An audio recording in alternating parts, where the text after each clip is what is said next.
Hello students, मेरा नाम है Virendra Prajapati, MA political science. और आज हम अपने पॉलिटिक्स हिस्ट्री का सेकंड पार्ट जो चैप्टर का है, जो कल हमने पढ़ा रहे थे, इसका कुछ पार्ट रह गया था, वो आज हम लेकर के आपके बीच में आ चुका हूँ। कल हमने काफ़ी कुछ चैप्टर में पढ़ लिया था।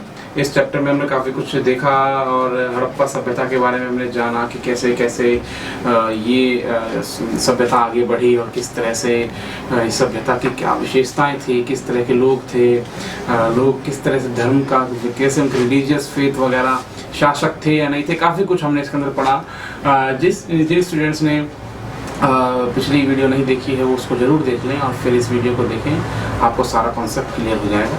अपनी पेन कॉपी साथ में लेकर के बैठें और जो नोट्स मैं बता रहा हूँ, नोट्स को साथ साथ नोट डाउन करते रहें और स्क्रीनशॉट जिन्हें लेना है स्क्रीनशॉट लेते रहें। और किसी भी तरह का क्वेश्चन हो, किसी तरह के डाउट्स हो, वो मुझसे कमेंट्स में पूछ सकता है, नो प्रॉब्लम।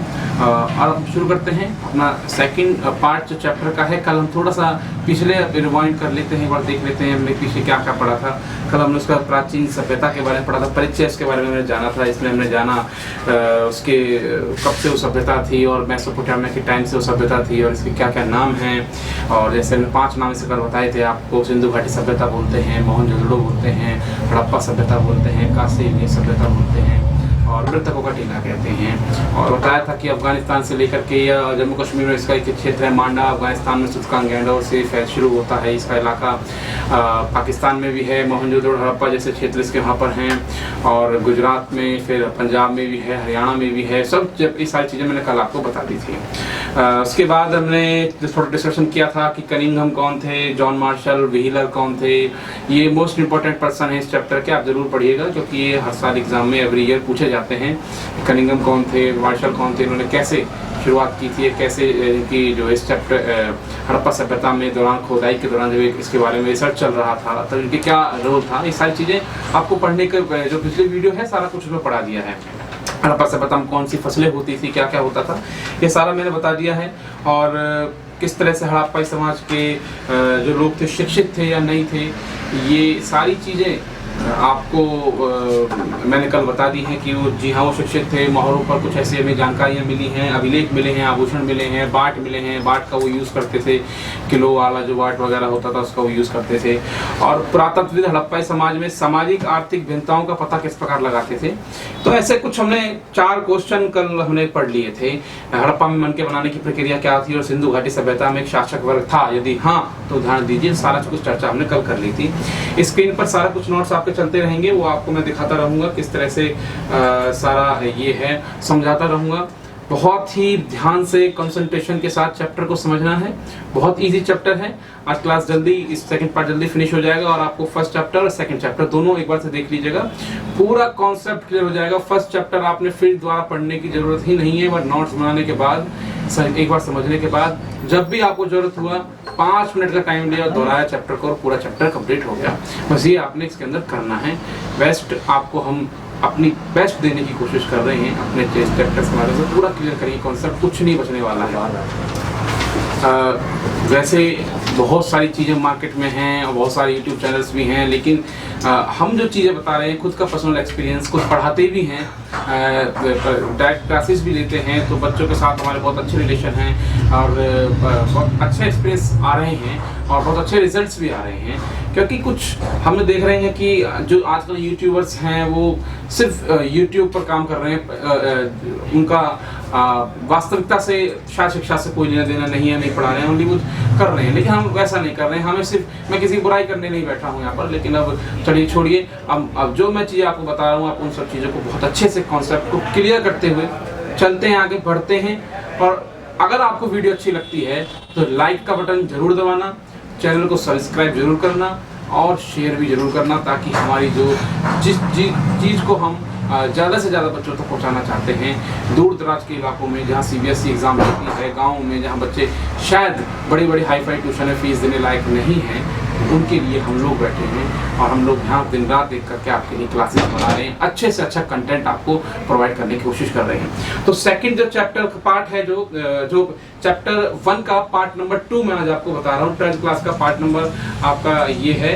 ये हमारा पार्ट नंबर 2 अब मैं आपको बता रहा हूँ। आपका हिस्ट्री का चैप्टर वन का ईंटें, मनके तथा अस्थियां। तो हमने देखा था कि हड़प्पा लोगों की धार्मिक प्रकृति के बारे में स्पष्ट कीजिए। प्रश्न यह है कि हड़प्पा लोगों की धार्मिक प्रकृति के बारे में स्पष्ट कीजिए कि मतलब हड़प्पा के जो लोग थे उनकी धार्मिक प्रकृति कैसी थी, उसके बारे में हमें पूछा है। तो हड़प्पा लोगों की धार्मिक प्रकृति कैसी थी, तो यह तथ्य सत्य है कि हड़प्पाई लोगों का धर्म में विश्वास था। आप देखिए स्क्रीन पर नोट्स हैं, ये लिखा हुआ है पूरा कि ये तथ्य सत्य है कि हड़प्पाई लोगों का धर्म में विश्वास था, अतः वे धार्मिक प्रकृति के लोग थे, क्योंकि खुदाई के दौरान अनेकों ऐसे प्रमाण मिले हैं जो यह स्पष्ट करते हैं कि हड़प्पा के लोग धार्मिक प्रकृति के थे। तो हड़प्पा के जो लोग थे, ये प्रश्न एनसीईआरटी का है, सीबीएसई में कई बार एग्जाम में पूछा जा चुका है, सीबीएसई ने कई बार पूछा है। तो आप इस प्रश्न को बहुत ही ध्यान से समझिएगा कि हड़प्पाई लोगों की धार्मिक प्रकृति के बारे में स्पष्ट कीजिए। या इस क्वेश्चन को कई बार ऐसे भी पूछ लिया जाता है कि हड़प्पा के लोगों की धार्मिक प्रकृति कैसी थी। तो आगे हम इसका करते हैं शुरू। तो हड़प्पा के लोगों की धार्मिक प्रकृति के बारे में आप ये पॉइंट्स देखिए, ये 5 पॉइंट्स मैंने आपके सामने लिखे हुए हैं। पहला जो पॉइंट है ये है कि मातृ देवी की पूजा, मातृ देवी की पूजा। तो हड़प्पा लोगों की धार्मिक प्रकृति के बारे में कैसे हमें मालूम पड़ता है, क्योंकि जब खुदाई की जा रही थी तो बहुत सारे ऐसे प्रमाण मिले हैं जिन प्रमाणों से मालूम पड़ता है कि हड़प्पा सभ्यता के लोग पढ़े लिखे धार्मिक प्रकृति के थे, धर्म में विश्वास रखते थे। तो मातृ देवी की पूजा, तो जब फर्स्ट ईयर आपका जो आप लिख रहा है ये वाला जो पॉइंट है मातृ देवी की पूजा, तो मातृ देवी की पूजा मतलब ये है कि जब खुदाई के दौरान कुछ ऐसी मूर्तियां वहां मिली हैं जो महिलाओं की वो मूर्ति है, खुदाई के दौरान मिली है जो आभूषणों से लदी हुई है। खुदाई के दौरान ऐसी मूर्तियां मिली हैं जो आभूषणों से लदी हुई हैं, और इन मूर्तियों को पुरातत्वविदों ने माना है कि या तो ये किसी देवी की मूर्ति है या वह हड़प्पा के लोग मातृ देवी की पूजा करते थे, मतलब माता की पूजा करते थे। तो इस एक तो यह प्रमाण मिला है खुदाई के दौरान, इससे मालूम होता है कि हड़प्पा सभ्यता के लोग पढ़े लिखे थे। फर्स्ट बच्चे नोट्स साथ साथ लिखते रहे ना, ये एक चीज है। और जो इसके बाद जो पूरा कंप्लीट हो जाएगा, मैंने आपको मेन हेडिंग्स और पॉइंट्स आपके सामने स्क्रीन पर मैं चला रहा हूं उस टाइम, और जो मेन आपके नोट्स हैं वो वीडियो में लिंक के साथ आपको पूरे नोट्स प्रोवाइड करा दिए जाएंगे। उस नोट्स में ये हर पॉइंट्स का एकदम अच्छे से डिस्क्रिप्शन दिया होगा, अच्छे से उसको विस्तार से बताया गया है। आप इजीली वहां जा सकते हैं, पीडीएफ को डाउनलोड कीजिए और नोट्स को पढ़ना शुरू कीजिए। आप उनकी हार्ड कॉपी भी निकलवा सकते हैं, पढ़ सकते हैं, या फिर अपने नोट्स खुद मेक कर सकते हैं। और मैं तो कहूंगा अपने नोट्स खुद बनाइए जब मैं आपको यहाँ पढ़ा रहा हूँ, और बस उनसे हेल्प लीजिए। जो पीडीएफ मैं आपको यहाँ पर लिंक में दूंगा, उन पीडीएफ को, उनका बेसिक काम ये होगा जो मैं आपको स्क्रीन पर इस समय पढ़ा रहा हूँ, वो सारी चीजें पढ़ने के बाद आप जब वो नोट्स पढ़ेंगे सब कुछ क्लियर हो जाएगा। वो नोट्स पढ़ने जरूरी, क्योंकि उसमें आपको अंदाजा ये हो जाएगा कि एग्जाम में किस तरह से क्वेश्चन पूछे जाएंगे और आपको आंसर कैसे देना है, क्योंकि आंसर में आपको मार्क्स कैसे लेने हैं, क्योंकि आंसर तो सभी लिखते हैं। क्योंकि देखिए कुछ बच्चे ऐसे हैं जो 90% लाते हैं, 95% लाते हैं, मेहनत वो भी कर रहे हैं, मेहनत आप भी कर रहे हैं।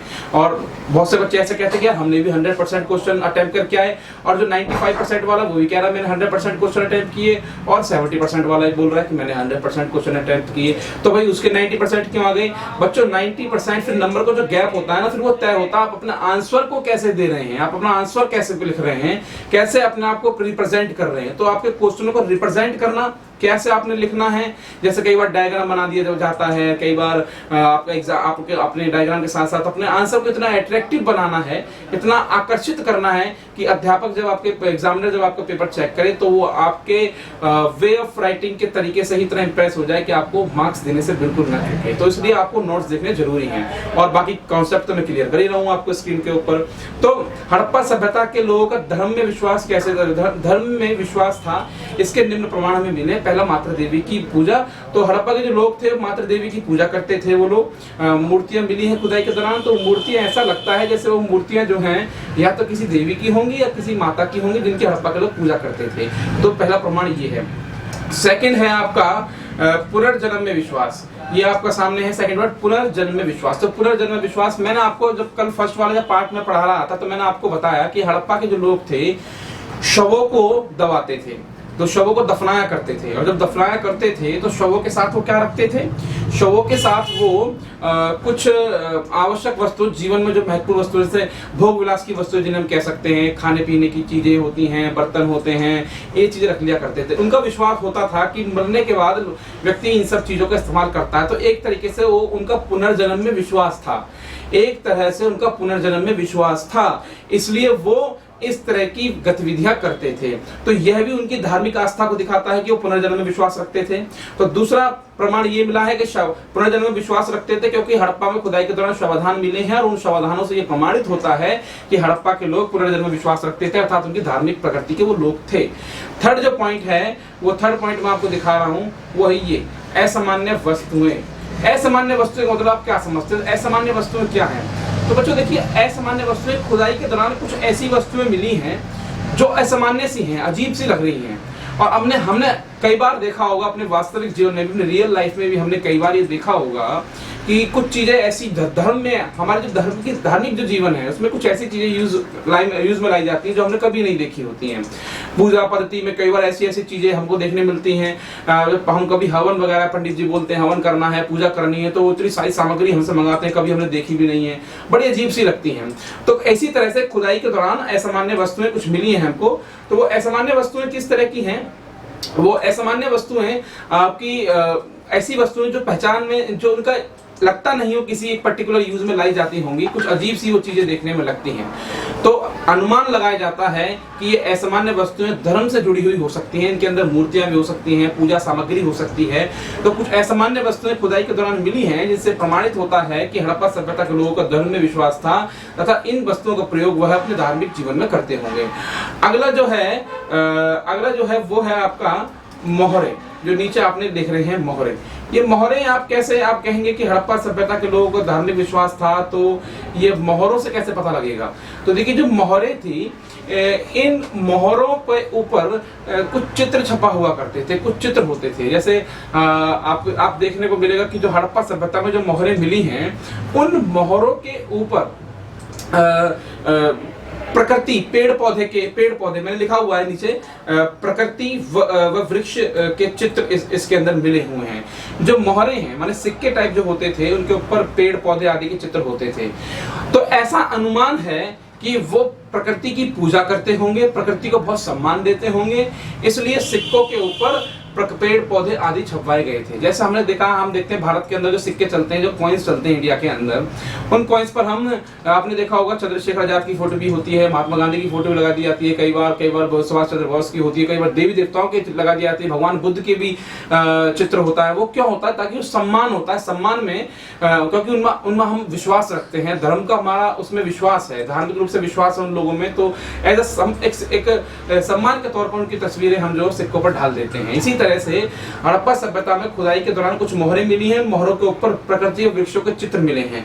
और ऐसा अनुमान लगाया जाता है, पुरातात्विक अनुमान लगाते हैं कि हड़प्पा सभ्यता के लोग संभवतः इन मोहरों का यूज करते, इन मोहरों पर जो चित्र बने हुए हैं, उनके ऊपर जो वृक्ष मिले हैं, वह संभवतः ऐसे इसलिए बनाए गए थे ताकि लोग उनका सम्मान करते थे, क्योंकि लोग उनका सम्मान करते थे और उनकी पूजा करते होंगे। तो ये जो मोहरों के ऊपर वृक्षों का छपना है, ढाला जाना है, ये कहीं ना कहीं हड़प्पा सभ्यता की धार्मिक विश्वास की ओर इंगित करता है कि वो लोग धर्म में विश्वास रखते थे। अब आ गया ये देवी देवताओं के चित्र। तो ये देवी देवताओं के चित्र आप देखिए कि हड़प्पा सभ्यता के अंदर कुछ अभिलेख भी मिले हैं, कुछ पत्थर की मूर्तियां मिली हैं, कुछ दीवारों पर कुछ चित्र वगैरह मिले हैं। तो वो देवी देवताओं के चित्र, वो किस प्रकार के जो देवी देवताओं के जो चित्र हैं, वो आपको देखने को मिलेगा कि हमें अपनी एनसीईआरटी के अंदर बुक में देखेंगे तो आद्य शिव, भगवान शिव की जो तस्वीर हमें देखने को मिलती है अपनी एनसीईआरटी की बुक में। आप देखिएगा कि हड़प्पा सभ्यता में जब खुदाई की गई थी, तो खुदाई के दौरान कुछ एक भगवान शिव की भी मूर्ति मिली है। इसमें एक व्यक्ति है जो आलती पालती मार करके बैठे हुए हैं और सिर पर उनके सींग हैं और वो मृग छाल माने मृग की खाल के ऊपर बैठे हुए हैं और आसपास कुछ हिरण वगैरह आदि जानवर हैं। ऐसा अनुमान लगाया जाता है कि हड़प्पा सभ्यता के लोग भगवान शिव की पूजा करते होंगे। यह व्यक्ति आद्य शिव थे जिनकी तस्वीर हड़प्पा सभ्यता में खुदाई के दौरान दीवारों पर और पत्थरों पर, मोहरों पर इंगित हुई मिली है। तो ये सारे चार आपकी जो मेन पॉइंट हैं, अगर आपसे प्रश्न जब पूछा जाए कि हड़प्पा सभ्यता के लोगों को धर्म में विश्वास था, तो ये 5 पॉइंट काफी हैं ये बताने के लिए कि हड़प्पा सभ्यता के लोग का धार्मिक प्रकृति के थे, उनका धर्म में विश्वास था। पहला पॉइंट, मातृ देवी की पूजा करते थे वो लोग। खुदाई के दौरान ऐसी मूर्तियां मिली हैं जिनसे प्रमाणित होता है कि हड़प्पा सभ्यता के लोग माता की पूजा करते होंगे या देवी की पूजा करते होंगे। पुनर्जन्म में उनका विश्वास था क्योंकि शवाधानों में कुछ ऐसी वस्तुएं मिली हैं जिनको ऐसा अनुमान लगाया जाता था कि वो मृत्यु के बाद उनका वो प्रयोग करते होंगे। असामान्य वस्तुएं मिली हैं, कुछ असामान्य वस्तुएं संभवतः धर्म से जुड़ी हुई वस्तुएं होती हैं। देवी देवताओं के चित्र मिले हैं, कुछ देवी देवताओं के चित्र भी ये प्रमाणित करते हैं कि हड़प्पा सभ्यता के लोग किस धर्म में विश्वास था, क्योंकि आद्य शिव की जो मूर्ति तस्वीर जो मिली है इसके पे वो एक सिंह का है और वो मृग छाल पहने हुए हैं, कुछ चावलों के आसपास हैं, तो ऐसा लगता है भगवान शिव की वो पूजा करते होंगे। और मोहरें तो मिली हैं, मोहरों के ऊपर प्रकृति के चित्र मिले हैं और इन चित्रों से मालूम होता है कि हड़प्पा सभ्यता के लोग का विश्वास, हड़प्पा सभ्यता के जो लोग थे उनका विश्वास धर्म में था। तो अब ये प्रश्न मेरे ख्याल से इसमें कुछ नहीं रहता है बात पूछने के लिए। अगर आपको फिर समझ में नहीं आता है तो एक बार फिर से वीडियो को पॉज करके समझिए, दोबारा से रिवाइंड कीजिए, फिर से देखिए। तो फिर भी कुछ चीज समझ में नहीं आती है तो आप कमेंट में पूछ सकते हैं। आगे है, क्या आप इस तथ्य से सहमत हैं कि हड़प्पा सभ्यता के शहरों की जल निकास प्रणाली व नगर योजना उच्च कोटि की थी? Most important question and most repeated question in exam के अंदर सबसे ज्यादा रिपीट हुआ है और सबसे ज्यादा इंपॉर्टेंट क्वेश्चन ये वाला जो है मैं अब आपके सामने है और बड़े मार्क्स में आता है, 6 नंबर में, 8 नंबर में, इस तरह से क्वेश्चन आता है। क्या आप इस तथ्य से सहमत हैं कि हड़प्पा सभ्यता के लोग, आप देखिएगा कि क्वेश्चन आपके सामने है, क्वेश्चन नंबर 6 है, क्या आप इस तथ्य से सहमत हैं कि हड़प्पा सभ्यता के लोग हड़प्पा सभ्यता के शहरों की जल निकास प्रणाली व नगर योजना उच्च कोटि की थी? तो आप इस तथ्य से सहमत हैं कि हड़प्पा सभ्यता के लोगों की जल निकास प्रणाली जो थी और नगर योजना जो थी वो उच्च कोटि की थी? ये आप कैसे, ये आपको पता लगता है कि हड़प्पा सभ्यता के लोगों की जल निकास प्रणाली थी और जो नगर योजना नियोजन था वो बहुत उच्च कोटि का था? तो मैं पहले आपको ये बता, मैंने आपको जब कल चैप्टर शुरू किया तब भी मैंने आपको बताया था कि हड़प्पा सभ्यता के जो लोग थे ये बहुत ही अत्याधुनिक किस्म के ये लोग थे और बहुत ही इन्होंने मॉडर्न तकनीक से, मॉडर्न पद्धति से मकानों का निर्माण किया हुआ था। शहर उसी तरीके से उन्होंने बसाए हुए थे जैसे आज के लोग हम, जिस तरह से हम आज रहते हैं, आज हजारों साल पहले ये लोग उसी तरह से रहा करते थे। तो हड़प्पा सभ्यता के लोग संभवतः बहुत ही उच्च तकनीक को फॉलो करते थे और हड़प्पा सभ्यता कि नगर नियोजन जो प्रणाली थी बहुत ही उच्च कोटि की थी। यह बात बिल्कुल सत्य है, अनेकों प्रमाण हमें ऐसे मिले हैं। आप स्क्रीन पर आपके जो नोट्स हैं इसमें लिखा हुआ है, देखिए। जी हाँ, हम इस तथ्य से पूर्णतः सहमत हैं। स्क्रीन पर देखिए, जी हाँ, हम इस तथ्य से पूर्णतः सहमत हैं कि हड़प्पा सभ्यता के लोग, जो हड़प्पा सभ्यता की जल निकास प्रणाली, नगर नियोजन की पद्धति उच्च कोटि की थी। तो यह निम्न तथ्यों से स्पष्ट होता है। तो हड़प्पा सभ्यता के जो लोगों की नगर निकास, जो हड़प्पा सभ्यता के लोगों की जो जल निकास प्रणाली थी और नगर नियोजन व्यवस्था थी वो उच्च कोटि की थी, वो निम्न तथ्यों से स्पष्ट होता है। सबसे पहले कुछ इंपोर्टेंट पॉइंट मैंने यहाँ पर डाल दिए हैं। वो इंपोर्टेंट पॉइंट क्या है? पहला पॉइंट आपका ये है, ये आपका हड़प्पा सिंधु घाटी सभ्यता के सबसे पहले खोजा गया नगर था। ये याद रखने योग्य बिंदु, बीच बीच में मैं ऐसी चीजें आपको बताता रहूंगा चैप्टर में जो याद रखने योग्य है, मल्टीपल क्वेश्चन से वो आ सकती हैं। हड़प्पा जो है सिंधु घाटी सभ्यता का सबसे पहले खोजा जाने वाला नगर है। दूसरा, मोहनजोदड़ो सबसे प्रसिद्ध पुरा स्थल है जो अत्याधुनिक वास्तुकला से निर्मित है। मोहनजोदड़ो सबसे प्रसिद्ध पुरा स्थल है जो अत्याधुनिक वास्तुकला से निर्मित है, क्योंकि मोहनजोदड़ो के अंदर अनेकों ऐसी संरचनाएं हमें देखने को मिली हैं जिनसे मालूम होता है कि हड़प्पा सभ्यता की जो नगर थे, जो ये हड़प्पा और मोहनजोदड़ो, बहुत ही उच्च कोटि से इनको बनाया गया था। आपकी एनसीईआरटी बुक के अंदर बहुत सारे चित्र हैं, आप गूगल पर भी चेक कर सकते हैं। खुदाई के दौरान आपको ऐसा लगेगा कितना सुंदर नगर जमीन के अंदर बसा हुआ था, बाद में खत्म हो गया है नगर। इसके बारे में लास्ट में चैप्टर में जब क्लाइमेक्स करेंगे चैप्टर का तब मैं आपको बताऊंगा सारा इसके बारे में। अगला है जो इसी चैप्टर का हिस्सा है, जो क्वेश्चन पूछा गया था कि हड़प्पा सभ्यता की नगर योजना और जल निकास प्रणाली उच्च कोटि की थी, इस तथ्य को स्पष्ट करें। तो मैं आपको बता रहा हूँ नगर योजना। तो नगर योजना, ये तथ्य बिल्कुल ठीक है कि हड़प्पा सभ्यता की जो नगर योजना थी बहुत ही उच्च कोटि की थी। दुर्ग तथा निचला शहर, सबसे पहले कैसे समझते हैं कि हड़प्पा सभ्यता में जो नगर बसाया गया था वो 2 हिस्सों में उसको बसाया गया था। देखिए 2 हिस्सों में उस नगर को बसाया गया था। पहला था आपका दुर्ग तथा निचला शहर, दुर्ग और निचला शहर। ये जो दुर्ग और निचला शहर मतलब बस्ती 2 भागों में विभाजित थी। स्क्रीन पर देखिए, बस्ती 2 भागों में विभाजित थी। एक छोटा भाग था जो ऊंचाई पर बना था, उसे दुर्ग कहा गया। दूसरा भाग जो दुर्ग से अलग था उसे निचला नगर कहा गया। फिर से मैं बता रहा हूं आपको, बस्ती 2 भागों में विभाजित थी। एक छोटा भाग जो ऊंचाई पर बना था उसे दुर्ग कहा गया दूसरा भाग जो दुर्ग से अलग था उसे निचला नगर कहा गया। नगर को दो हिस्सों में बांटा गया था, एक आपका दुर्ग, जिससे ऊंचा नगर का जो सबसे ऊंचा जो हिस्सा होता था उसको हम बोलते थे दुर्ग, और नगर का जो छोटा जो हिस्सा होता था, निचला जो हिस्सा होता था जो दुर्ग से अलग था, उसको हम बोलते थे निचला शहर। आगे हम पढ़ते हैं कि दुर्ग पर बने भवन ईंटों से बने चबूतरे पर बनाए गए थे। जो दुर्ग होता था, दुर्ग पर बने भवन ईंटों से बने चबूतरे पर बनाए गए थे। जो सेकंड पॉइंट आपका स्क्रीन के ऊपर आपको दिखाई पड़ रहा है वो ये वाला है। दुर्ग पर बने भवन ईंटों से बने चबूतरे पर बनाए गए थे, और दुर्ग को चारों ओर दीवारों से घेरा गया था। दुर्ग को चारों ओर दीवारों से घेरा गया था। इसका अर्थ है उसे निचले शहर से अलग किया गया था। निचला शहर भी, जो थर्ड पॉइंट है, निचला शहर भी दीवार से घिरा था, जो नगर के पूर्व नियोजन का प्रमाण है।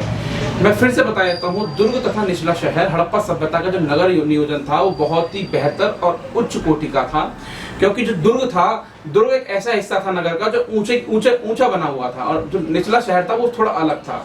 दुर्ग के ऊपर जो मकान जो बने हुए थे, पहले चबूतरों का निर्माण किया जाता था और चबूतरों के ऊपर फिर मकान बनाए जाते थे, इसलिए वो शहर ऊंचा हो गया, और फिर दुर्ग को एक दीवार से घेरा गया था चारों तरफ से दुर्ग को। वहीं आप देखोगे जब निचला शहर था, निचले शहर के अंदर भी कुछ इमारतें दुर्ग पर चबूतरे पर बनी हुई थी, लेकिन वो नीचा था, निचला शहर था, और उसको भी दीवार से घेरा गया था। तो इससे स्पष्ट होता है कि हड़प्पा सभ्यता का जो नगर नियोजन था, दुर्ग तथा निचला शहर, सबसे पहले नगर नियोजन, नगर को दो भागों में बांटा गया था। एक तो दुर्ग मतलब उचला शहर, और निचला शहर, इस पर दो हिस्सों के अंदर नगर बटा हुआ था। और जो दुर्ग जो ऊंचा शहर था उसके ऊपर कला केंद्र बने हुए थे, माने कि लोग अपने जाकर के समय व्यतीत वहां करते थे, चित्रकारी, पेंटिंग वगैरह आदि काम, और अन्य खेल वगैरह वहां किया करते थे वो लोग। आगे है जो सेकंड पॉइंट है वो है आपका नालियों का निर्माण। सबसे बेस्ट जो है आपको जो क्वेश्चन, जो तीसरी चीज जो पूछी है इस क्वेश्चन के अंदर कि हड़प्पा सभ्यता का नगर नियोजन कैसा था, तो नगर नियोजन में बताया, नगर नियोजन दो हिस्सों में बटा हुआ था, दुर्ग और निचला शहर। दुर्ग ऊंचे की तरफ बसा हुआ था और निचला शहर नीचा बना हुआ था। अब जो है नालियों का निर्माण, हड़प्पा सभ्यता की जो नालियां जो बनी हुई थी, ये ऐसी संरचना थी नालियां का, वरना हड़प्पा सभ्यता के अंदर जो नालियां बनी हुई थी वो ऐसी संरचना थी जिसने पुरातत्वविदों को चौंका दिया कि हड़प्पा सभ्यता में नालियां जो बनाई गई थी बहुत ही एक ऐसी पद्धति से विकसित की गई थी। आप मान के चलिए कि जैसे हम लोग आज के जीवन में रहते हैं और आज नालियों का जो निर्माण हम अपने घरों के साथ देखते हैं, बिल्कुल सेम उसी तरह से नालियां बनी हुई थी। मैंने पॉइंट एक एक करके बताया है। सबसे पहला पॉइंट ये है आपका, घर की दीवार के साथ नाली होती थी कि घर को जो नालियां जो बनी गई थी, नाली को घर की दीवार के साथ बनाया गया था। जैसे मान लीजिए ये आपका घर है पूरा एक, ये मैं स्क्रीन पर आप देखिए घर है, तो घर का जी मान लीजिए ये जो दरवाजा है आपका, ये आप दरवाजा मानिए इसको, तो ऐसा मान लीजिए कि इसको भी मेन गेट है, तो घर की एक दीवार के साथ जैसे ये दीवार है, हाँ नाली निकली हुई होती थी, और इस लाइन में जितने भी घर होते थे, इस लाइन में जितने भी घर होते थे उनके साथ साथ नालियां होती थी, फिर नालियां होती थी। और नाली का मतलब कि घर की एक दीवार के साथ नाली होती है। जैसे हम आजकल अब देखते हैं हमारे घरों के साथ में नाली निकली हुई होती है और घर का सारा पानी जो होता है वो गंदगी नाली में जाती है। तो हड़प्पा सभ्यता के अंदर जो नगर नियोजन था वो बहुत जबरदस्त था। नगर को दो भागों में बांटा गया था, दुर्ग और निचला शहर, दूसरा नालियों का निर्माण। नालियों का निर्माण ऐसा किया गया था कि घर की दीवार के साथ एक घर की किसी भी एक दीवार के साथ नाली निकली हुई होती थी, जिसमें सारा गंदा पानी जाता था। आगे है गारे से ईंटों को जमाया गया था। जो नालियां जो बनाई गई थी, नालियों के अंदर जो नालियां जो बनाई गई थी वो गारे से बनाई गई थी, मतलब गारे से ईंटों में चिनाई की गई थी। जो गारा पहले से सीमेंटेड होता है ना, उसी तरह से पहले गारा होता था, मिट्टी का जो होता था, और गारा टाइप छोड़ देते हैं और मिट्टी से उस गारे से नाली को बनाया गया था, और ईंटों से नाली बनाई गई थी, और नाली और ईंटों को गारे से चिपकाया गया था। और नालियां कुछ इस तरह बनाई गई थी कि नालियों को ढका जा सकता था, जैसे आज की नालियां होती हैं। आज तो खैर चलिए सीवर हैं, गोल सीवर है और उसके ऊपर सीमेंटेड कर दिया जाता है, लेकिन उस समय वो लोग नालियों को इस तरह से बनाते थे, ईंटों से ही ढक दिया करते थे। और जब आवश्यकता पड़ती थी तो समय समय पर सफाई की व्यवस्था भी होती थी। आवश्यकता पड़ने पर उनको वो खोल लिया करते थे, आवश्यकता पड़ने पर नाली खोल कर सफाई कर ली जाती थी। तो ये हड़प्पा सभ्यता के नगर नियोजन का सबसे बेस्ट एग्जाम्पल आपके सामने है। अब आगे चलिए, थर्ड जो पॉइंट है वो है सड़कों व गलियों का ग्रिड पद्धति में विकास। तीसरा जो मेन पॉइंट है, प्रश्न फिर मैं याद दिला रहा हूं आपको, प्रश्न जो था प्रश्न ये था कि हड़प्पा सभ्यता के नगर नियोजन प्रणाली और हड़प्पा सभ्यता की जल निकास प्रणाली के बारे में बताइए। तो जो नगर नियोजन प्रणाली और जल निकास प्रणाली को एक साथ एक्सप्लेन हम कर रहे हैं। तो सड़कों व गलियों का ग्रिड पत्ती विकास, हड़प्पा सभ्यता के नगर इतने जबरदस्त बसाए गए थे, आपने सेक्टर देखे होंगे, सेक्टरों के अंदर मकान देखे होंगे। जैसे मैंने आपको देखिए आपकी स्क्रीन पर मैंने खुद पेन से एक चित्र बनाकर की कोशिश की आपको समझा सकूं अच्छे से, कि जैसे आप ये देखिए ये रोड जा रहा है, ये रोड आपका जा रहा है और इस तरीके से अब आप देखिए कि जो ये नगर जो बस रहा है पूरा, ये सारा का सारा नगर किस तरह से बसा हुआ, जैसे सेक्टर होते हैं ना, उसी तरीके से नगर बसा हुआ था। ये हड़प्पा का नगर भी कुछ इसी तरीके से था। अब आप देखिए आजकल जो गांव है कैसे सड़कें बनी हुई हैं, कुछ सड़कें यूं जा रही हैं, कुछ यूं जा रही हैं, कुछ एक दूसरे को यूं काट रही हैं और कोई कहीं गोल चक्कर बना हुआ है। ऐसा नहीं था आज के समय की तरह, बिल्कुल एकदम सेटल तरीके से नगर को विकसित किया गया था। और एकदम से जैसे आप देखिए कि ये भी रास्ता जा रहा है, ये रास्ता जा रहा है अंदर जाने के लिए, ये रास्ता जा रहा है अंदर जाने के लिए, ये भी रास्ता है, ये भी सड़कें बनी हुई हैं और सड़कों के दोनों तरफ मकान बने होते थे। इसको बोला जाता है, मकान बनाने की इस पद्धति को हम बोलते हैं ग्रिड पद्धति, माने मकान का एक पंक्ति में होना, ये होती है ग्रिड पद्धति। तो सड़कों व गलियों को ग्रिड पद्धति में विकसित किया गया था, जिससे यह स्पष्ट होता है कि हड़प्पा सभ्यता की नगर जल निकास प्रणाली थी वो बहुत ही उच्च कोटि की थी। अब और इसमें एक चीज और अच्छी बात ये थी कि हड़प्पा की जो सड़कें थी एक दूसरे को समकोण पर काटती थी। समकोण देखो, ये कोण बन रहा है जो आपका समकोण बन रहा है, समकोण पर, मतलब कि आड़ी टेढ़ी सड़कें नहीं थी, यूं जा रही हैं, यूं जा रही हैं और फिर भैया एकदम सड़कें ऐसे मुड़ जाती हैं और फिर सड़कें ऐसे मुड़ जाती हैं, ऐसी सड़कें नहीं थी, है ना। बिल्कुल से बहुत अच्छी सड़कों को बनाया गया था। जैसे आजकल हम देखते हैं कि सड़कें कभी यूं मुड़ जाती हैं, हमारे आसपास की सड़कें जो कभी यूं मुड़ जाती हैं, फिर ये सड़कें ऐसे घूम जाती है, ऐसे सड़कें नहीं बनाई गई थी। सड़कें बहुत क्लियर थी, कुछ इस तरीके से मैंने आपको चित्र भी दिखाया हुआ है, ये सड़कें ऐसे बनाई गई थी, जिनसे ये स्पष्ट होता है कि हड़प्पा सभ्यता के जो लोग थे इन्होंने नगर को बड़े अच्छे से, ऐसा लगता है कि विकसित किया होगा, मैप बना करके नगर को विकसित किया होगा। तो हड़प्पा सभ्यता की सड़कों व गलियों का ग्रिड पद्धति में विकास हुआ था और इससे प्रमाणित होता है कि हड़प्पा सभ्यता एक उच्च कोटि की सभ्यता थी। तो ये पिछले बार एक बार फिर से हम देख लेते हैं इस क्वेश्चन को कि क्या आप इस तथ्य से सहमत हैं कि हड़प्पा सभ्यता के शहरों जल निकास प्रणाली और नगर नियोजन उच्च कोटि का था। तो हमने आपको क्लियर कर दिया क्वेश्चन, जी हाँ, हड़प्पा सभ्यता के शहरों का नगर नियोजन बहुत ही उच्च कोटि का था, बहुत ही अच्छा था। हड़प्पा सिंधु घाटी सभ्यता के सबसे पहले खोजा गया नगर था। मोहनजोदड़ो का सबसे प्रसिद्ध पुरास्थल है जो अत्याधिक आधुनिक वास्तुकला इसके अंदर बनी हुई है। नगर योजना बहुत अच्छी थी, नगर को 2 भागों में बांटा गया था, ऊंचा शहर, निचला शहर। और उसके बाद में हमने पढ़ा कि नालियों का निर्माण किया गया था, नालियां बहुत बेहतर तरीके से बनाई गई थी, हर घर की एक दीवार के साथ नाली हुआ करती थी, ठीक है। तो मैं आपको एक मैप की मैं आपको नीचे मैप भी दिखा देता हूँ कि ये देखिए इस पेज पर हमने बताया कि शहर को 2 भागों में बांटा गया था, एक दुर्ग था, एक निचला शहर था, ठीक है। तो नगर नियोजन को समझाने की मैं कोशिश कर रहा हूँ आपको, हड़प्पा सभ्यता का नगर नियोजन कैसा था। ये देखिए दुर्ग, ये दुर्ग जो है ये निचला शहर था जो अलग बसा हुआ था। ये निचला शहर है जो अलग बसा हुआ था, ये वाला, ठीक है। और ये ऊंचा शहर था जो अलग बसा हुआ था, ये दुर्ग पर, ये ऊंचाई के ऊपर बसा हुआ था, ठीक है। अब देखिए इसके अंदर ये कुछ पुरास्थल ये मिले हैं, ये दुर्ग होता था, इसको बोलते हैं हम दुर्ग बोलते हैं, और इसको बोलते हैं हम निचला शहर। ये आपकी जो स्क्रीन पर दिखाई आपको पड़ रहा है, ये दुर्ग और निचला शहर इसके अंदर ये बने हुए थे। शहर को बहुत ही ऐसे बसाया गया था जैसे मानिए किसी एक बहुत ही एक स्किलफुल आर्किटेक्चर ने इसका नक्शा बनाया हो, इस शहर को इस तरीके से बनाया गया था। अब मैं आपको उसमें थोड़ा सा और बताता हूँ। जैसे मैंने बताया कि हड़प्पा सभ्यता के जो ग्रिड पद्धति थी मकानों की, वो मैंने आपको बता दिया, ग्रिड पद्धति कुछ इस तरह की थी। और हमने ये भी समझ लिया है कि हड़प्पा सभ्यता के लोगों की जो गलियों का जो ग्रिड पद्धति विकास हो रखा था, नालियाँ बहुत उच्च, नालियों की व्यवस्था बहुत अच्छी की गई थी, और मकानों को किस तरह से नगर को 2 भागों में बांटा गया था, दुर्ग और निचला शहर, ये भी मैंने आपको मैप के थ्रू समझा दिया है बहुत ही अच्छे से। चलिए अगला जो प्रश्न हम देखते हैं, अगला प्रश्न ये है कि सिंधु सभ्यता के भवन निर्माण योजना तथा वहां के भवनों को कितने भागों में बांटा गया था। अगला प्रश्न है कि सिंधु सभ्यता के भवन निर्माण योजना तथा वहां के नगरों को कितने भागों में बांटा गया था, इस बात को बताएं।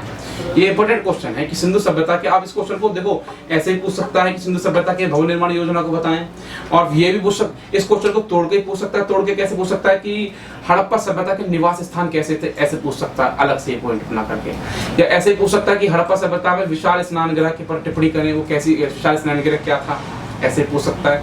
तो आपको एक एक पॉइंट को समझना होगा, एक एक चीज को बड़ी बारीकी से समझते हुए चलिए, आपको सब चीज समझ में आती रहेगी, क्लियर होता रहेगा कॉन्सेप्ट, क्योंकि कुछ भी एग्जामिनर कहीं से पूछ सकता है, लेकिन पूछेगा वही जो मैं आपको बता रहा हूँ, बाहर से कुछ नहीं पूछेगा। 99% सिलेबस मैं जो पढ़ा दिया वहीं से आपको निकल करके आने वाला, उसके अलावा कुछ भी नहीं आएगा। ये पुराना एक्सपीरियंस कहता है। 99%, 1% जो कुछ भी हो सकता है, ओके 99% मेरी पूरी एकदम से मैं गारंटीड इस बात का हूँ कि जो मैं पढ़ा रहा हूँ वो आएगा एग्जाम के अंदर। अगला जो प्रश्न है वो ये है कि सिंधु सभ्यता के भवन निर्माण योजना तथा वहाँ के भवनों को कितने भागों में बांटा गया था। तो सिंधु सभ्यता की जो भवन निर्माण योजना थी वो बहुत ही वो भी बेहतरीन थी। तो सबसे पहले हम पढ़ते हैं निवास स्थान कैसा था। तो निवास स्थान को जानने के लिए देखिए अलग अलग आकार के मकान थे, पहले ध्यान रखिए, अलग मकानों के आकार अलग अलग थे। देखो पॉइंट नंबर फर्स्ट में लिखा हुआ निवास स्थान कैसा था, पॉइंट नंबर 1 ये है आपका, आकार अलग अलग आकार के मकान। देखिए मकान अलग अलग आकार के थे, लेकिन उनकी जो वास्तुकला थी वो समान थी। मतलब जो नक्शा था मकानों को बनाने का वो तो एक जैसा था, लेकिन आकार बड़े, मतलब किसी का 500 गज का प्लॉट था, किसी का 1000 गज का था, किसी को 2000 गज का था, जैसा आजकल होते हैं। और लेकिन जो बनाने का तरीका था वो सेम था कि सभी में नीचे आंगन होगा और चारों तरफ आंगन के चारों तरफ कमरे होंगे और बीच में आंगन से एक सीढ़ी ऊपर छत की ओर जाएगी। ये सारी चीजें जो आपको पहले से ही दी गई होती थी। मतलब ये एक ही होता था। सब्जी के जितनी खुदाई के दौरान जितने भी मकान मिले हड़प्पा सभ्यता से, सभी का जो नक्शा था वो एक ही प्रकार का बनाया गया था। अब मैं आपको बता देता हूँ हड़प्पा सभ्यता के बारे में। जो निवास स्थान किस प्रकार के थे, तो अलग अलग आकार के मकान होते थे। दूसरा, पानी के निकास का प्रबंध किया गया था, ये हमने पढ़ लिया, नालियों के अंदर पानी के निकास का प्रबंध किया गया था। थर्ड है, पक्की ईंटों का प्रयोग किया गया था। ये भी ध्यान रखिएगा कि पक्की ईंटों का प्रयोग हड़प्पा सभ्यता में किया गया था। देखिए पक्की ईंटों का प्रयोग से एक चीज और समझ लीजिए, हड़प्पा सभ्यता के लोग कितने आगे थे। आज भी हमें कई गाँव में ऐसे मकान मिल जाएंगे जो कच्चे मकान है, मिट्टी के मकान है, और हड़प्पा सभ्यता के लोग ऐसे थे, पक्की ईंटों के मकान बनाते थे। तो हमसे कितने आधुनिक और कितने आगे थे ये लोग। और मकानों, और सबसे अच्छी बात ये है कि हड़प्पा सभ्यता इतनी बड़ी थी, अफगानिस्तान, पाकिस्तान, जो भारत में और उतने बड़े फैली हुई, और सब जगह जो ईंटें जो मिली हैं, ईंटों का साइज एक जैसा, अनुपात एक जैसा है। मतलब कि पूरे हड़प्पा सभ्यता के अंदर एक ही प्रकार की ईंटों का चला बनाने का प्रचलन था। इसका मतलब ये था कि एक उसके लिए कायदा कानून भी बनाया गया होगा कि ईंटें इस तरह की बनती होंगी, या फिर वो वास्तुकला में बहुत निपुण लोग थे जो ईंटों को एक ही आकार का बनाया करते थे। आगे आंगन, कमरे, सीढ़ियां, मतलब कि मकान जो होता था, पहले मकान में भी आपको उसका मकान किस तरह के होते थे उसका नक्शा में भी आपको दिखाऊंगा। पहले आंगन होता था, आंगन में कमरे होते थे चारों तरफ, मतलब पूरा जो मकान होता था, मकान कुछ इस तरह का होता था। आप देखिए, ये मान लीजिए आप स्क्रीन पर देखें, ये कुछ इस तरह का मकान होता था, और ये मान लीजिए थोड़ा सा इस तरह से फर्ज कीजिए, और ये बीच में होता था आंगन, ठीक है, और इस चारों ओर जो ये कमरे होते थे, ये कमरे होते थे, ये इस तरीके से कमरे बनाए जाते थे, ये कमरे होते थे, और ये बीच का जो हिस्सा है ये आंगन होता था, और ये चारों तरफ कमरे होते थे, ठीक है। और आंगन से ही एक सीढ़ी जो है ऊपर की ओर जाती थी, आंगन से ही एक सीढ़ी ऊपर की छत की ओर जाती थी, ठीक है। ये सभी जितने भी आपको मकान हड़प्पा सभ्यता में खुदाई के दौरान मिले हैं, सभी का एक ही जैसा बनाने का तरीका होता था। आप मैं नीचे आपको दिखाता हूँ, जैसे देखिए ये नक्शा आप देखिए, हड़प्पा सभ्यता मकान बनाने का जो तरीका, जो ये सब जगह मकान इस तरह के बिल्कुल सेम मकान बनाए गए थे। आप इसके अंदर एक पैरामीटर भी इसके अंदर दे रखा है, पैमाना, ये देखिए 5 मीटर, ये आपका दे रखा है 5 मीटर जो है आपका, ये 5 मीटर 20 फीट, इस तरीके से ये कुछ बताया गया है। अब मैं आपको बताता हूँ कैसे ये मकान का नक्शा समझने की कोशिश कीजिए इसको थोड़ा सा। ये मकान का ये मुख्य द्वार होता था, ये मुख्य द्वार है, नीचे की तरफ आपको दिख रहा होगा, ये देखो, ये मकान का मुख्य द्वार है।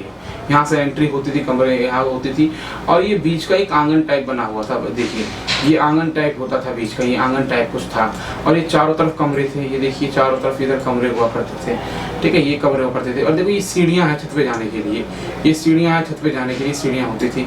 तो मकान जो मिले हैं हड़प्पा सभ्यता के अंदर खुदाई के दौरान, ये सभी एक तरह के, आप एनसीईआरटी के अंदर भी चित्र दिया हुआ, वहां से आप आराम से इसको देख करके समझ सकते हैं। तो हड़प्पा सभ्यता में जो विशाल, एक तो निवास स्थान जो था, निवास स्थान सभी एक समान थे। मकानों में बीच में आंगन, जो बीच में जो मकान जो मिले हैं हमको, वहाँ पर आंगन हुआ करता था, और आंगन के चारों तरफ कमरे बने होते थे, और कमरों में और आंगन से बीच में ऊपर सीढ़ियाँ जाया होती थी छत पर पहुंचने के लिए। वहीं विशाल स्नान गृह, पक्की ईंटों की विशाल स्नान गृह भी हमको मिला है हड़प्पा सभ्यता में।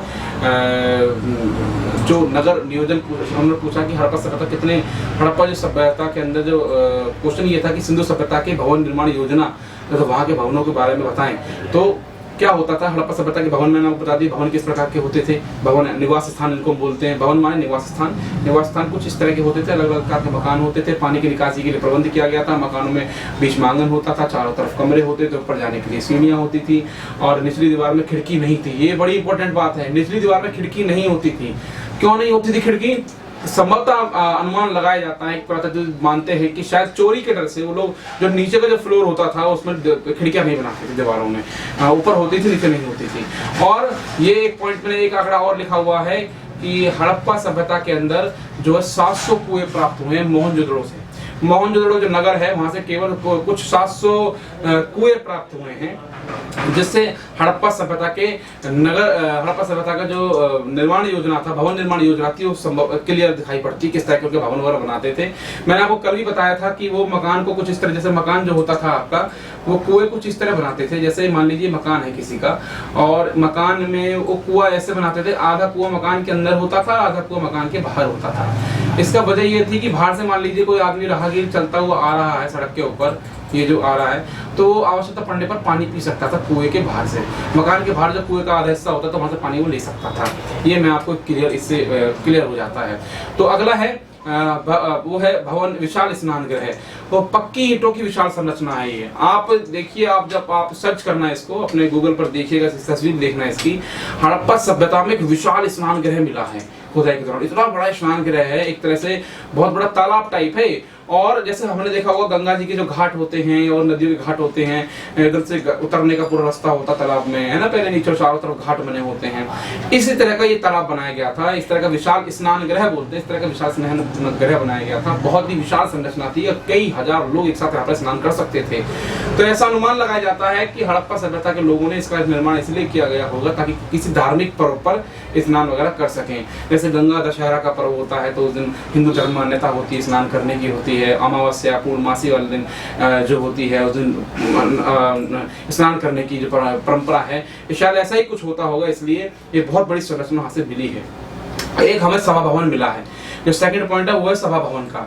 सभा भवन मिला हड़प्पा सभ्यता से, हमें एक सभा भवन मिला। ये सभा भवन क्या है? हड़प्पा सभ्यता की खुदाई के दौरान एक ऐसा भवन मिला है जिसको हम सभा भवन की संज्ञा देते हैं। सभा भवन क्यों कहते हैं? क्योंकि जब खुदाई के अंदर देखा गया उस भवन में 20 स्तंभ थे, 20 मतलब 20 पिलर्स उसके अंदर मिले सभा भवन में, और एक पंक्ति में चार पिलर्स हैं, ऐसे ऐसे सभा भवन है, 4 पिलर, ये एक पंक्ति के अंदर 4 पिलर हैं, ऐसे ऐसे करके। और ऐसा करके ये आपके टोटल मान लें अब 20 थे तो आप मान लगा लीजिए किस तरह से स्तंभ होंगे। और फिर पूरा एक कमरा होता था, थोड़ा सा इमेजिन कर लीजिए आप भी, मैं कोशिश कर रहा हूँ, आप शायद समझ पाएंगे। ये ऐसे कमरा होता था, पूरा भवन था ये।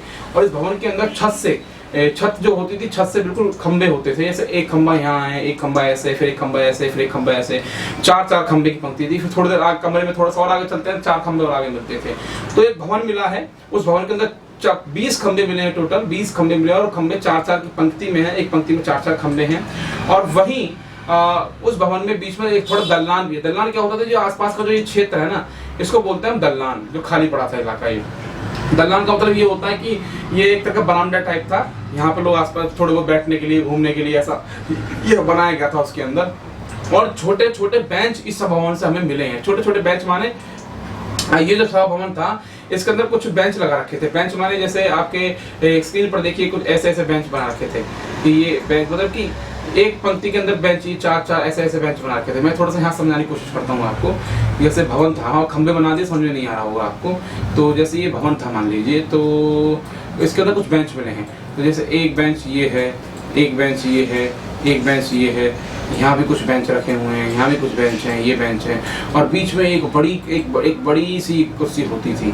तो क्या लगता है देख करके ये राजा का भवन होगा, यहाँ बीच में इस जगह पर राजा बैठता होगा और दोनों तरफ सभा सस्ती होगी, सभा बैठते होंगे।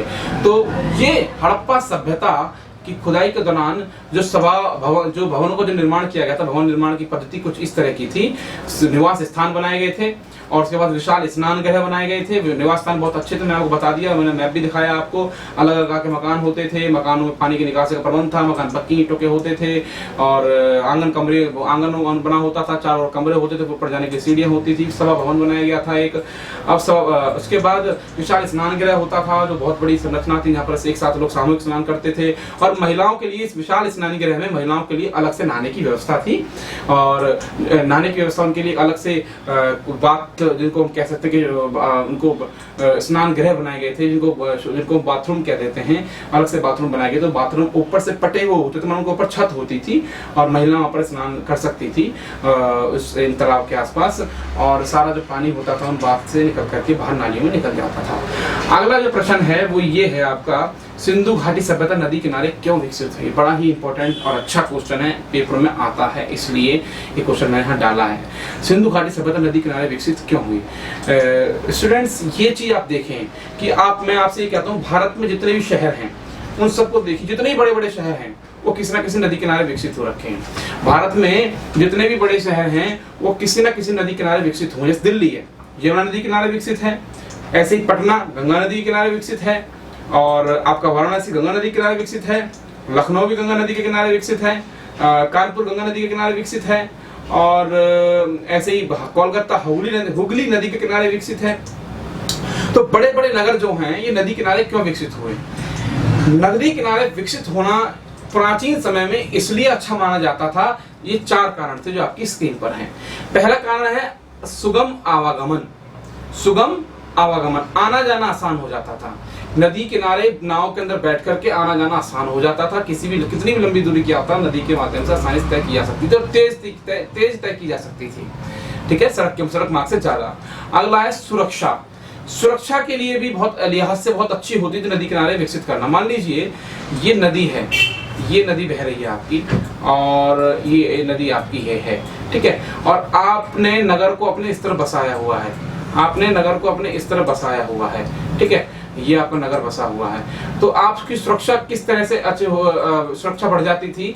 सुरक्षा आपकी इस तरह से बढ़ जाती थी कि इधर की तरफ से कोई आपके ऊपर आक्रमण नहीं कर सकता था।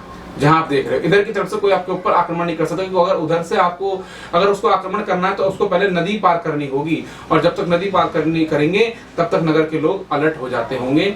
इसलिए सुरक्षा के लिहाज से भी नदी किनारे विकसित होना अच्छा माना गया था, ताकि अगर आक्रमण हो जाए तो नदी के उस तरफ से आक्रमण से बचा जा सकता है और समय रहते पर्याप्त सुरक्षा के इंतजाम किए जा सकते हैं। तो दूसरा कारण हो गया। तीसरा उपजाऊ भूमि। थर्ड है उपजाऊ भूमि। उपजाऊ भूमि होने की वजह से भी नगर जो है, जितने बड़े बड़े नगर है वो नदी किनारे विकसित होते थे, क्योंकि नदी के आसपास की जो भूमि जो होती है बहुत उपजाऊ होती है, तो खेती कर सकते हैं। और कोई भी नगर बनने से पहले वो गांव में बदलता है, फिर गांव बनेगा, वो गांव में फिर वहां पर क्या होगा, खेती होगी, वो कच्चा माल पैदा होगा, फिर वहां से बड़े छोटे कारखाने लगने शुरू होंगे, उद्योग लगने शुरू होंगे, फिर वो शहरों का रूप डालता है, ठीक है ना। तो मिट्टी उपजाऊ होने की वजह से भी नगर नदी किनारे विकसित होते हैं। अगला है पीने के पानी की उपलब्धता। पीने के पानी की उपलब्धता भी होती है। अगर भाई कहीं पर अगर हम नगर बसाना है तो पीने का पानी चाहिए, बगैर पानी पिए कोई कैसे रहेगा।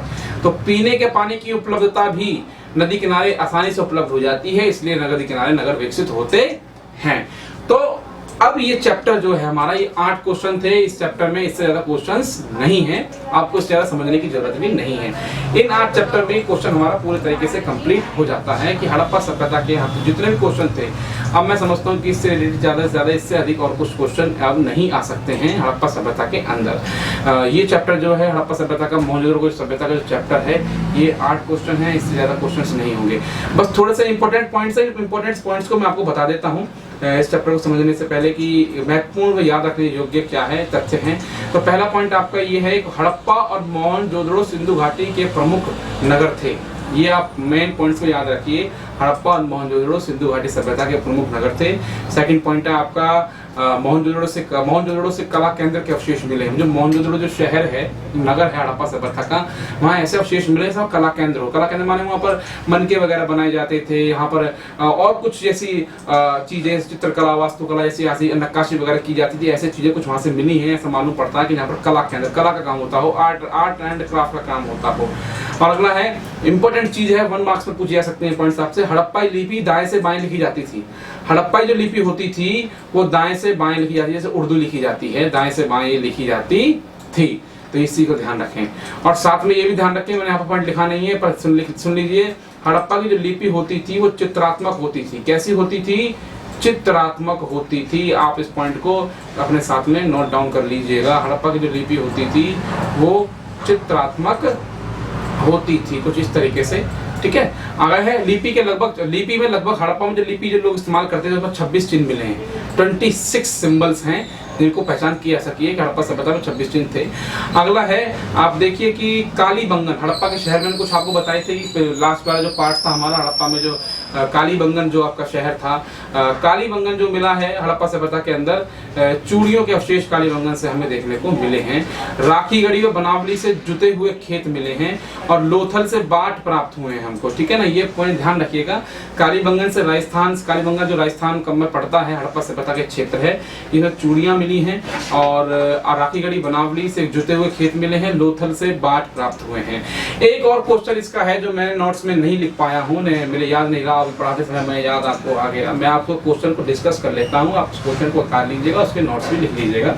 वो क्वेश्चन ये है कि हड़प्पा सभ्यता का पतन कैसे हुआ, ठीक है ना। ये डेक्लाइन कैसे हुई, how was the Harappan civilization decline, ये कैसे इसका डेक्लाइन हुआ, कैसे ये खत्म हुआ, ये आपको इसकी जानकारी होनी चाहिए।